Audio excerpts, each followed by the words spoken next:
Essa é a primeira metade do mantra. A segunda metade oferece o alimento aos vários caminhos nos quais o espírito se torna manifesto no universo. O alimento é oferecido ao guru, querendo dizer Deus sobre a forma manifesta. É oferecido ao guru como criador, ao guru como preservador e ao guru como a força da mudança. Isso é, como Brahman, Vishnu e Shiva. E é oferecido a tudo que está além de todos esses aspectos. A Parambrahma, ao último. E então, finalmente, o mantra diz: eu toco os pés de lótus do Guru. Isto é, eu me entrego mais uma vez. Depois disso, fazemos um momento de silêncio, no qual podemos adicionar quaisquer bênçãos ou meta que quisermos para enviar ao mundo, e depois terminamos dizendo: Om Shanti Shanti Shanti. Paz, paz, paz. Após isso tudo, e mantendo tudo em mente, sigam em frente e aproveitem o jantar. A cada vez que pegarem uma porção, lembrem-se que não estão comendo. Vocês são Brahma vertendo Brahma em Brahma. Então, por não estarem mais identificados com aquele que come, o alimento é somente aquilo. E vocês comerão somente aquilo que precisam comer. Vocês o verão meramente como um jogo de Brahman, no qual todo o processo é feito como um sacrifício, para que tudo possa mergulhar em Brahman. Utilizar um mantra como esse é somente uma das técnicas para trabalhar com o alimento e tornar isso sua prática. Existem várias estratégias para lidar com o alimento e mudar o significado da experiência de comer. Existem práticas budistas, por exemplo. Uma delas parte do caminho de Punya, ou sabedoria. Envolve uma outra percepção daquilo que estamos comendo. Outra é uma meditação sobre o processo do próprio comer. Existem exemplos dessas meditações em O Roteiro Suplementar, de modo que vocês podem experimentá-las. As leis dietéticas judaicas e o jejum cristão, na quaresma, são ambas práticas familiares e se destinam a reorientar a nossa relação com o alimento para espiritualizá-la. Em retiros que dirigi, algumas vezes havia uma enorme refeição preparada geralmente no último dia da nossa estada juntos. Todos planejávamos que seria uma festa final que partilharíamos. Todos ficavam animados montando o jantar. A mesa era posta. Nós nos sentávamos, todos esperavam pelo alimento. Eles tinham cultivado a fome, o desejo. Então eu começava com uma bênção longa do alimento. Podia-se ver os cozinheiros pensando, mas a comida está esfriando. Eu pedia a todos que continuassem com a bênção, até que todos realmente estivessem fazendo a bênção. Para fazer uma bênção dessa forma, os cozinheiros teriam que desistir de se preocupar com a comida esfriando e os convivas parar de pensar sobre os alimentos que iriam comer. Enquanto a bênção terminava, eu dizia: agora, antes de comermos, gostaria de ler para vocês a meditação budista sobre a repulsa do alimento. Então lia as passagens sobre a mistura do alimento com a saliva, na parte posterior da língua, e finalmente tornando-se uma pasta. Nesse ponto, os cozinheiros não se preocupavam mais se a comida esfriaria ou não, e os convivas percebiam que não estavam mais tão famintos. Finalmente, eu prosseguia para descrever a maneira como iríamos comer, bem lentamente, meditando bastante, com intenção concentrada. E então o banquete já estava arruinado. Então eu pedia que as pessoas parassem e notassem as suas reações àquela experiência. Dizia a elas: após todos esses anos em que têm comido pelo prazer, quanto custará a vocês entregar um pouco desse prazer para ficar conscientes do processo de comer? A maioria de nós, na maior parte do tempo, é totalmente inconsciente sobre o alimento. Se prestarmos atenção a ele, Em geral, ficamos neuroticamente obcecados sobre o assunto. Os que têm problemas de peso notarão que, se focalizarem a atenção em emagrecer, sofrerão e sofrerão muito o tempo inteiro. Mas, se ficarem conscientes ao comer, emagrecerão. E aqueles que gostam de cozinhar e das sutilezas extraordinárias dos alimentos, não há nada de errado com isso. Podem agir também como se fosse um yoga. Mas ultrapassamos tanto na gratificação dos sentidos que a nossa habilidade de até imaginar o uso sagrado dos alimentos, meramente para a sobrevivência e a manutenção do corpo, quase que desapareceu por completo. E parte do nosso sadhana envolve o experimento com cada aspecto das nossas vidas, pelo seu potencial como parte integrante do nosso despertar. Obrigado por ter assistido a mais esse vídeo. Deixo o convite para você se inscrever no canal e compartilhar o conteúdo com quem você achar que precisa ouvir essa mensagem. Um grande abraço e até o próximo vídeo.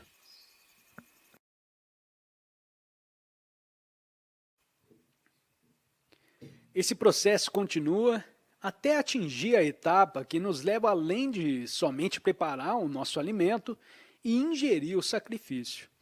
O caminho mais profundo do sacrifício que Krishna descreve é o sacrifício do próprio ser, querendo dizer que começamos a realizar cada ato à luz da nossa conscientização de Brahman. À medida que a nossa prática se aprofunda, essa conscientização de Brahman assume a carne e o sangue. Começa a haver um sentido profundamente válido de ligação a algo muito maior do que os jogos que tínhamos feito. Estávamos sempre perguntando, tenho o suficiente? Agora começamos a perguntar, como consigo me livrar dos meus pertences para que eu possa me tornar parte do todo? Isso traz um novo significado para cada ato. No exemplo de comer que usamos, você consegue alimentar o seu corpo, consegue manter o templo, aprofundar a sua sabedoria, ampliar o seu samadhi, penetrar no seu ego e chegar a Brahman. Muito bem. E isso inclui aquela pizza, quero dizer, toda ela. Tudo que você come se torna sua oferenda. A oferenda, o sacrifício. É isso que o ato de comer passa a significar para você. Mas usar o alimento dessa maneira é somente o começo. As suas oferendas incluem tudo o que você faz. O lado desprezível também. Algo como você ter falado mal de alguém. Você está em um grupo fazendo fofoca e de repente pensa, essa é minha oferenda a Deus nesse momento. O que ofereci hoje? Fofocas, ganância, luxúria? Ótimo! Quero dizer, não se preocupe, não julgue. Brahman consegue assimilar tudo sem problemas. Simplesmente note a sua ação. Note o que está oferecendo a Deus. E quanto ao sofrimento? Você está oferecendo o seu sofrimento a Deus? Ouspensky, em seu livro sobre Gurdjieff, disse, outra coisa que as pessoas devem sacrificar é o seu sofrimento. Nada pode ser atingido sem o sofrimento, mas ao mesmo tempo é preciso começar sacrificando o sofrimento. Quando isso acontece, ocorre uma alteração dentro de você. Vocês começam a encarar o seu sofrimento como um presente. Não precisam chegar ao extremo dos monges, ficando de pé dentro do lago e implorando, Deus, Deus, me dê mais dor. Não precisam fazer uma turnê masoquista, mas vocês atingiram o ponto em que, quando estão sofrendo, esse sofrimento é o seu fogo da purificação. Vocês dizem, sim, está certo, isso não é o inferno? Estou sempre sofrendo. Compreendem? O sofrimento é a sua oferenda ao fogo. Existe uma leveza que penetrou no sofrimento nesse ponto que é importante. Vocês não podem se sentar encharcados de autopiedade e realizarem muito sadhana. Isso é muito difícil. Estou nesse templo e a comida é horrível e como estou sofrendo. Não existe a qualidade de oferenda nisso. Pelo contrário, vocês devem se tornar como Swami Ramdas. Ele foi atirado para fora de um templo e teve de passar a noite na margem do rio, onde os mosquitos não o deixaram em paz. Ele continuou a dizer para Rama: obrigado, Rama, por enviar os mosquitos para me manterem acordado, para que eu pudesse pensar em ti. E finalmente vocês têm uma outra coisa a oferecer. O que acham de oferecer a sua fascinação por tudo isso? Enquanto estiverem agindo somente pela experiência, o sacrifício ainda não se realizou. Vocês estarão dizendo: bem, vou jogar um pouco de ghee ao fogo. Isso será interessante para mim. Esse é aquele que experimenta se divertindo. Esse também deve desaparecer. Não significa que vocês não possam apreciar, mas não devem ficar apegados em ser aquele que se diverte. Devem sacrificar isso também. Farão então, naturalmente, uma descoberta bizarra. Quanto maior o sacrifício, mais vocês penetram no espírito. E quanto mais penetram no espírito, mais vocês conseguem. Mais obtêm de tudo a cada momento. Mas isso não acontece antes que tenham se descartado de tudo realmente. Então, aquela boca enorme do sacrifício é uma entrada para Brahman. É uma entrada através da qual vocês colocam a sua vida em Brahman, simplesmente mantendo essa entrega de toda a sua existência em Brahman. Vocês esquecem e acham que estão ainda em vocês. Sim, eu ficarei iluminado, mas então ficam também lembrando que são partes do todo, parte do círculo interminável do sacrifício. Obrigado por ter assistido a mais esse vídeo. Deixo o convite para você se inscrever no canal e compartilhar o conteúdo com quem você achar que precisa ouvir essa mensagem. Um grande abraço e até o próximo vídeo.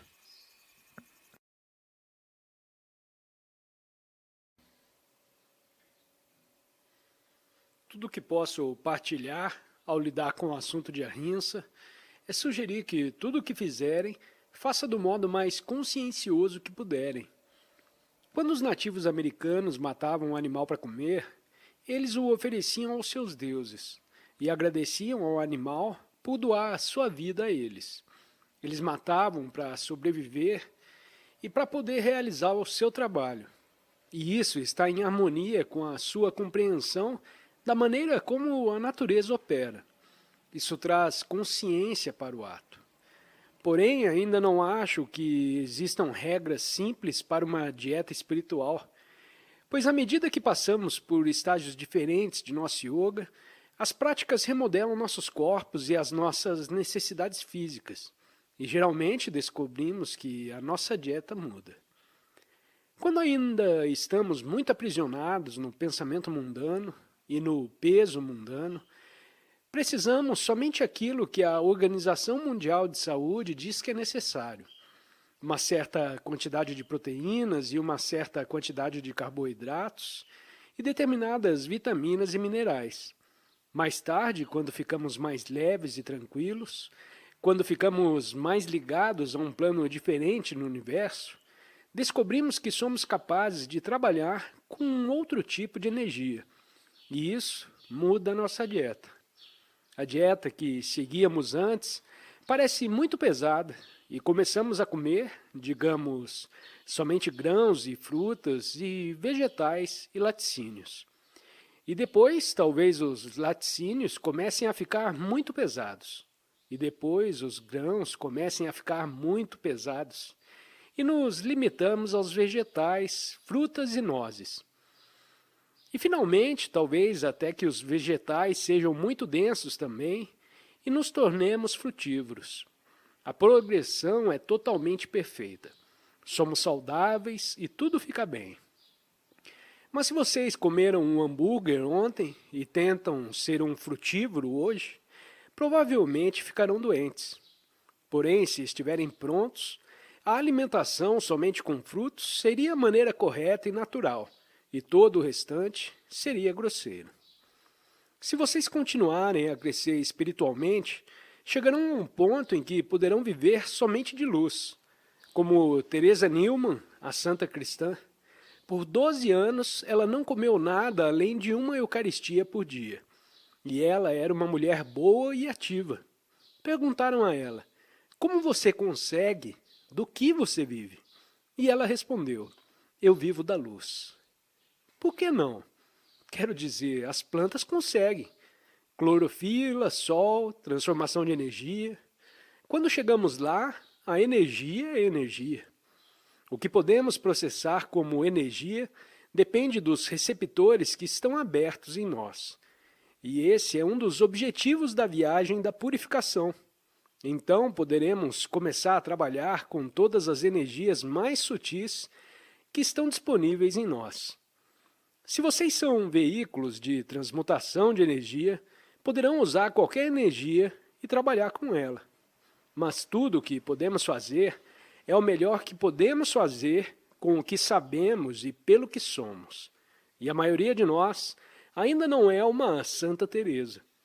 Faço o melhor que posso ao tentar ser o menos violento possível.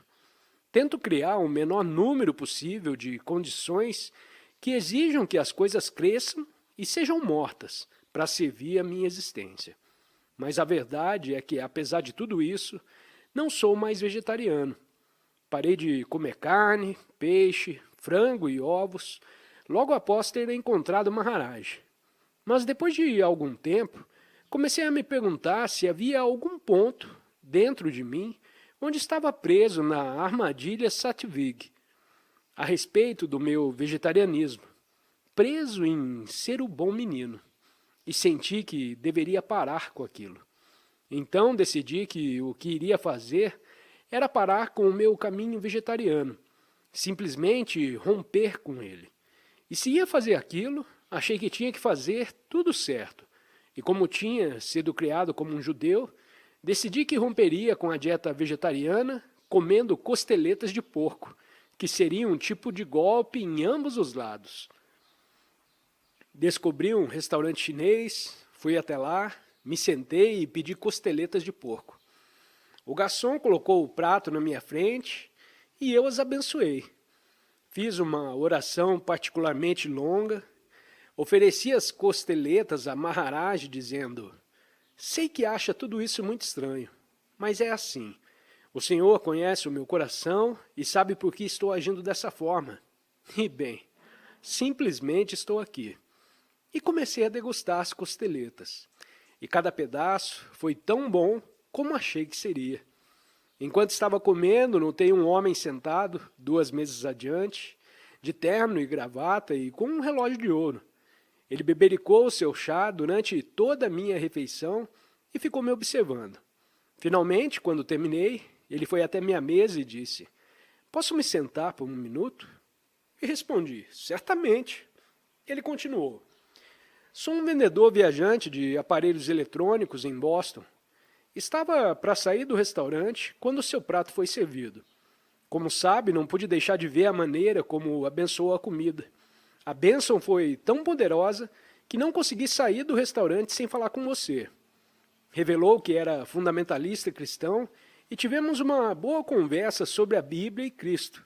E falamos por cerca de 1h30 e bebemos muito chá. Finalmente ele disse, estou tão encantado de tê-lo conhecido, foi maravilhoso. Só queria perguntar mais uma coisa. Tenho muitas dúvidas quanto à minha dieta, o que deveria comer e o que não deveria. Por isso fiquei curioso. Como é a sua dieta? O que você come? Eu olhei para baixo e bem ali na minha frente estava aquela pilha de ossos. Eu teria dado tudo para poder afastá-la e dizer, naturalmente sou vegetariano. Mas não pude. Tive que encarar o fato de quem eu era naquele momento. Quando eu estava na Índia, durante o meu período de vegetarianismo, fiquei em um hotel chamado Palace Heights. Era o ponto de encontro dos hippies em Connaught Circus. A janela do meu quarto dava para uma passagem próxima a um restaurante chique, que, como os indianos em Delhi estavam se ocidentalizando, servia frango. Toda a tarde, por volta das 4 horas, eles torciam o pescoço dos frangos que iriam servir no jantar. Nós voltávamos das compras e nos deitávamos para descansar e, de repente, tchuc, tchuc, tchuc. Ah! Eu sentia todo o meu karma galináceo se empoleirando.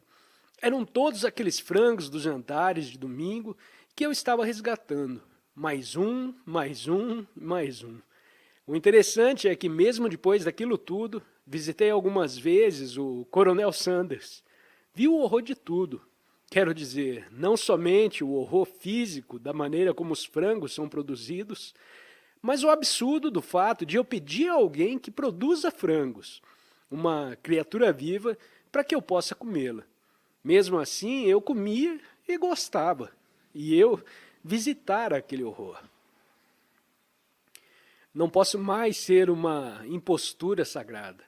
Tenho de ser como sou. Na verdade, não quero comer frango, mas continuo a comê-lo. E quem sabe se comer frango ou não comer frango cria uma violência maior ao longo do caminho?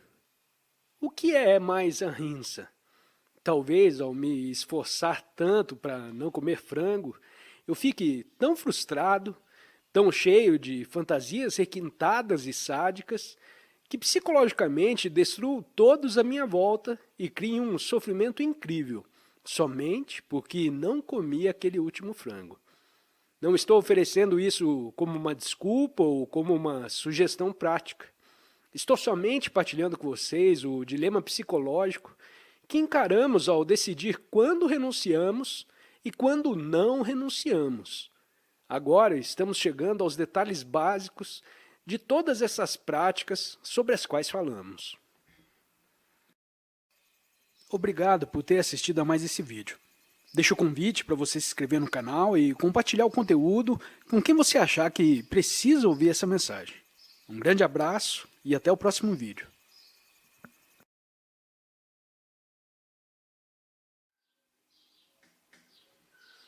Existe um mantra com o qual costumo trabalhar para despertar a energia do sacrifício. Volto a minha atenção para a Ajna, o sexto chakra, e digo: sou um ponto do fogo sacrificial, mantido dentro da vontade ardente de Deus. Sou um ponto do fogo sacrificial, mantido dentro da vontade ardente de Deus. Se fizerem isso por um tempo suficiente, o seu Ajna, o seu terceiro olho, fica como se fosse um fogo ardente do sacrifício. É um mantra de poder. É um mantra que faz de você uma parte do fogo sacrificial. E então, quando despertam essa energia, vocês reúnem tudo o que fizeram e jogam nesse fogo. Cada experiência, cada pensamento, cada sentimento. Vocês alimentam o fogo com todos eles. Convertem todos os seus desejos, todas as suas percepções em uma oferenda. É uma conversão total do mundano em espiritual. O mantra lhes proporciona um veículo para fazer isso. Vocês sacrificam se identificando como o doador, aquele que desfruta, o conhecedor, o apreciador, o coletor, o que vivencia. Vocês sacrificam todos esses na realização do grande apreciador, na imersão que chega através do sacrifício. Esse ser que aproveita a oportunidade é o Atman em vocês. Essa é a verdadeira bem-aventurança. E vocês sacrificam o divertimento para serem o apreciador. Nesse exemplo, usamos o mantra para despertar o fogo sacrificial no qual colocamos as nossas oferendas. E isso nos leva ao segundo assunto deste áudio, que é o mantra. A palavra mantra significa proteção da mente. Um mantra é um recurso que protege a mente dela mesma, lhe proporcionando um outro alimento que não seja o processo do pensamento. Existem vários tipos de mantras. Podemos encontrá-los na maioria das tradições espirituais. Existem mantras de poder, como esse com o qual acabamos de trabalhar. Existem mantras semente, como o Om, que expressam alguma qualidade vibratória essencial do universo. Existem mantras para ativar cada chakra do seu corpo. Quando eu estava estudando com Haridas, na Índia, aprendi mantras para cada atividade que realizava todos os dias. Mantras para acordar e para ir dormir. Havia um mantra para tomar uma chuveirada e mantras para ir ao banheiro. Um para cada tipo de uso do banheiro. Aprendi mantras para tudo. E o propósito dos mantras era fazer com que eu me lembrasse constantemente de transmutar tudo em sacrifício, em oferenda. Swami Muktananda costumava contar uma história sobre um santo que uma vez estava fazendo um discurso sobre mantras. Um homem na plateia levantou-se e disse: "Que bobagem é essa de mantra? Quem pode perder tempo repetindo a mesma palavra várias e várias vezes? O senhor acha que se repetir pão, pão, pão, isso irá encher a sua barriga?" O santo pulou da almofada, apontou o dedo para o homem e gritou: "Cale-se e sente-se, seu estúpido." O homem ficou furioso. Seu rosto avermelhou e todo o seu corpo começou a tremer de raiva e explodiu dizendo: "O senhor se diz um homem santo e usa um termo desses para se dirigir a mim?" O santo respondeu com humildade: "Mas, senhor, não compreendo. Você ouviu ser chamado de estúpido somente uma vez, e veja como isso o afetou. Mas acha que a nossa repetição do nome do Senhor por várias e várias horas não nos beneficiará?" A história de Muktananda está relacionada a um dos níveis no quais um mantra nos afeta. Um nível no qual o efeito está ligado ao significado do nome ou frases sagradas. Em outras palavras, está ligado à nossa associação com as palavras. Mas além de qualquer imagem que nos seja lembrada, o som do mantra exerce o seu próprio efeito sobre nós. É como se existissem planos de realidade que possuem os seus próprios sons, suas próprias vibrações, e nós repetimos o mantra para nos harmonizarmos com esses planos, conciliando as nossas próprias vibrações com as deles, através da repetição do som do mantra. Esse som, ou Shabad, é basicamente um som espiritual e não físico. Da mesma forma que os chakras não são órgãos físicos, mas locais espirituais de várias formas de energia do corpo. A prática do Sabd Yoga é um caminho para trabalhar com o som interior. Muitos livros sagrados, em várias tradições, ligaram o som à criação de toda forma. No hinduísmo, disse que o Om é o som raiz do universo, a semente ou sílaba bija, que se manifesta como criação. E encontramos na Bíblia: no início havia o Verbo, e o Verbo estava com Deus, e o Verbo era Deus, e o Verbo se fez carne. Podemos imaginar o ato da criação ocorrendo dessa forma. O sem forma se transforma por meio do plano causal em ideia, que já é um som sutil, um som tanto de palavras como de imagens.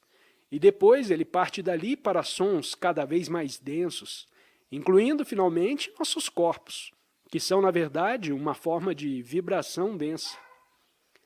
À medida que purificamos a nossa consciência, nos desembaraçando dos planos vibracionais mais densos, caminhamos de volta para o sem forma. A prática do mantra é uma técnica para nos harmonizar com esses níveis vibracionais mais sutis. Quando nos movemos cada vez mais profundamente no mantra, o som se torna o veículo que nos permite vivenciar ambas as metades do ato de criação e retorno, de modo que voltamos dos vários para o uno, e depois do uno para os vários, tudo dentro da extensão do mantra. A vibração mecânica sozinha, naturalmente, não realiza isso. O mantra e o recitador do mantra não estão separados um do outro. E o poder e o efeito do mantra dependem da prontidão, da abertura e da fé daquele que está realizando a repetição. Na verdade, os mantras em si não fazem nada. Tudo está ligado àqueles que trabalham com eles. Os mantras não são encantamentos mágicos. Mantras de poder são somente sons, a menos que você seja o tipo de pessoa que tem uma mente unidirecionada e características particulares de personalidade que fazem com que esses mantras de poder funcionem. Isso é, o que um mantra faz é concentrar o material que já existe em você. Ele somente o coloca em foco. É como uma lente de aumento sob o sol. A lente de aumento não tem calor e nem gera o calor, mas capta a luz solar e a concentra e a torna unidirecionada. O mantra é como uma lente de aumento para a sua consciência.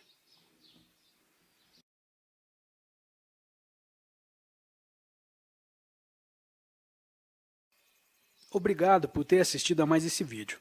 Deixo o convite para você se inscrever no canal e compartilhar o conteúdo com quem você achar que precisa ouvir essa mensagem. Um grande abraço e até o próximo vídeo.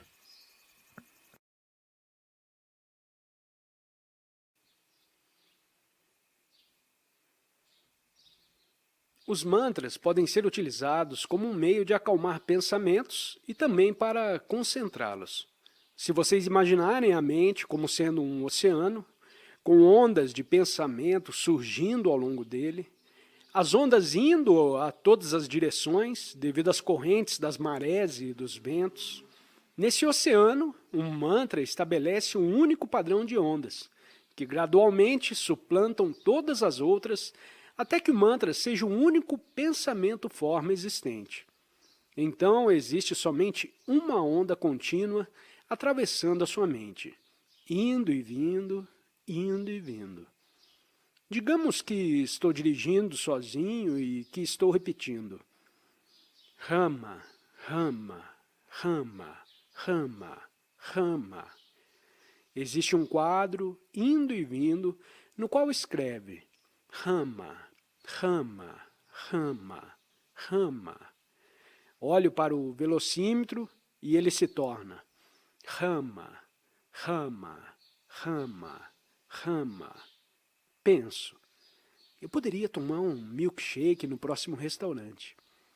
E durante todo o tempo continuo a repetir. Rama, rama, rama, rama. Tudo vem e vai, vem e vai. Tudo está mantralizado. Tudo está convertido. Tudo virou Deus. Se vocês decidirem tentar trabalhar com um mantra, o que eu os encorajaria a fazer, comecem dedicando algum tempo somente para ficar familiarizados com as palavras e os sons dele. Trabalhem com esse nível até se sentirem confortáveis ao dizer as palavras em voz alta. Então, quando ficarem familiarizados com elas, comecem a entoar o mantra. Enquanto cantam, comecem a se entregar a ele. Comecem a mergulhar nele. Comecem a oferecer todos os seus outros pensamentos como sacrifício a ele. Digamos que vocês estão recitando o seu mantra e surge um pensamento como esse. Acho que isso não vai funcionar. Pegue esse pensamento e, na sua imaginação, coloque-no em uma bandeja dourada com um lenço de seda e um incenso e uma vela e ofereçam-no ao mantra. Continuem a recitar o mantra enquanto oferecem a ele a sua dúvida. Continuem a oferecer ao mantra e a oferecer dentro do mantra. Ofereçam as suas dúvidas, ofereçam os seus desconfortos, os seus aborrecimentos, a sua dor de garganta. Ofereçam. Continuem a oferecer. E continuem a recitar o mantra. Existe um livro chamado Relatos de um Peregrino Russo sobre um simples monge camponês russo que recita um mantra. ele repete a oração de Jesus. Senhor Jesus Cristo, Filho de Deus, tenha piedade de mim que sou um pecador. Enquanto trabalha sob o frio rigoroso do inverno da Rússia e diz, não sinto que estou caminhando.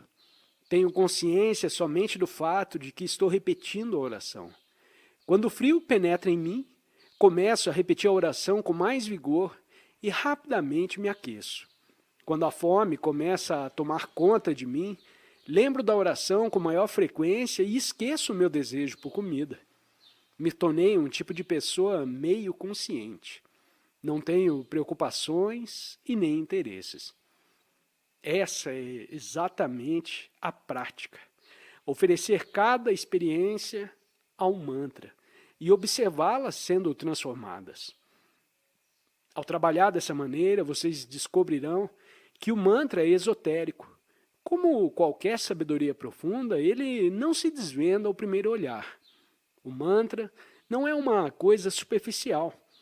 Ele atinge as profundezas da mente e, à medida que continuamos com a prática, novos estágios são desvendados.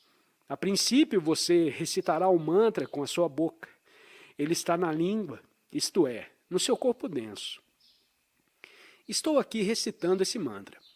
Após um tempo, o mantra começará a se mover para sua garganta. Quando? Depende da sua prontidão, de quanto vocês estão abertos para o mantra. Agora vocês estarão realizando o mantra do corpo sutil, ou no corpo dos sonhos, como é algumas vezes chamado.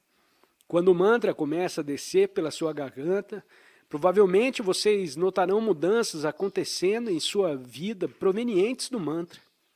Poderão notar que o seu sono fica mais calmo. Sentirão uma leveza no corpo e começarão a sentir uma felicidade enorme em seu coração. Provavelmente, começarão a ter visões de deuses e deusas, e de santos e de siddhas. Todas elas são qualidades ligadas a esse estágio da prática do mantra. Então, após ter permanecido um tempo na sua garganta, vocês começarão a sentir o mantra em seu coração. Agora ele estará se movendo no que é chamado de corpo causal. Vocês começarão a sentir um novo entusiasmo, um novo tipo de amor por tudo à sua volta. Isso se refletirá na forma física de vocês. Haverá um brilho em seu corpo. Quando o mantra começar a afetar tudo em vocês, se descobrirão um pouco mais desligados, embora mais competentes em tudo que fazem. Em determinado ponto, a repetição do mantra torna-se japa-japa, significando que ele continua, embora vocês não estejam mais conscientes dele. O processo entra no piloto automático. Nesse ponto, como diz Kabir, Rama pratica o meu japa, enquanto eu me sento relaxado. Nesse ponto, vocês não estarão mais realizando o mantra estará realizando vocês. É um momento especial quando vocês notam isso começando a acontecer. Nesse ponto não existe cansaço, nem esforço, nem individualidade. Esse é o ponto em que vocês se aproximam do mergulho em Brahman. Eu vos convido a selecionar um mantra e a começar a trabalhar com ele, investindo nele por vocês. Escolham aquele que lhes parecer correto, ou criem um e comecem a praticar. Para começar, escolham um momento em que se sentam para realizar o puja, ou em algum outro local calmo, e recitem o mantra em voz alta por 1 hora. Essa é uma boa extensão de tempo para o trabalho dos iniciantes. Nesse período, vocês farão várias observações sobre o mantra. Deixem-nas vir e ir embora. Ofereçam-nas e permaneçam ligados ao mantra. Pensem nele, repitam-no, sintam-no. Notem as suas reações, percebam-no, experimentem-no em seu coração. Reflitam sobre o seu significado. Depois esqueçam tudo e simplesmente continuem a repetir o mantra. Deixem simplesmente que ele passe de um nível ao outro e, se conseguirem esvaziar si mesmos o suficiente, quando pararem de repetir, se conseguirem, vocês o ouvirão sendo repetido no universo à sua volta. O mantra é uma chave que abre a porta para um ponto no universo. E como cada som que já foi pronunciado existirá para sempre, as vozes de todos que já repetiram esse mantra de modo puro ainda estão presentes nesse local.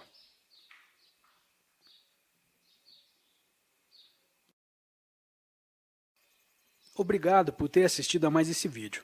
Deixo o convite para você se inscrever no canal e compartilhar o conteúdo com quem você achar que precisa ouvir essa mensagem. Um grande abraço e até o próximo vídeo.